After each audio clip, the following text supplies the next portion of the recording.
ሰበር ዜና የሌሊት ዜናችን ቀጥሏል። ክብራን አርሜ ተመልካቾቼ ላይክ ሼር ሰብስክራይብ በማድረግ ቤተሰብ ይሁኑ። ማይክል ጃክሰን ሄርሜላ ትልቅ ፕሮግራም ላይ ናቸው። እንግዲህ እንደዚህ ወዙ ዜድ የገባሽ እያላችሁ ስለሆነ ላይቭ ላይ ናቸው። በጣም ነው ደስ ያለኝ ማለት ነው። ዛሬ በጣም ትልቅ ሰርፕራይዝ አድርገናቸዋል።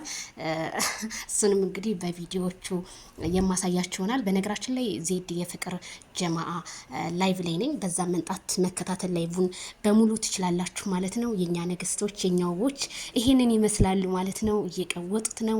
እነ ማይክል ጃክሰን አሉ፣ ሁሉም ሚኪ አለ፣ አቤላ ያለ፣ አሚሮ አለ። ሄርሜላ ከካሜራ ጀርባ ቡና እያፈላይ ነው። ቡና ይዛ ትመጣለች። ትልቅ ስጦታ እንግዲህ ትላልቅ ስጦታዎች ከተለያዩ ቦታዎች ላይ ስጦታ ተልኮላታል። ያንን ስጦታ ደግሞ ታሳያለች ማለት ነው። ከዛ ደግሞ ቲክቶክ ፍቅር ጀማአ ጋር እዛ የኬክ ፕሮግራም አለን፣ እዛም አለ ማለት ነው። ትታደማላችሁ። ላይክ ሼር ሰብስክራይብ አዳዲስ ነገሮችን ወደ እናንተ ማመጣ ይሆናል።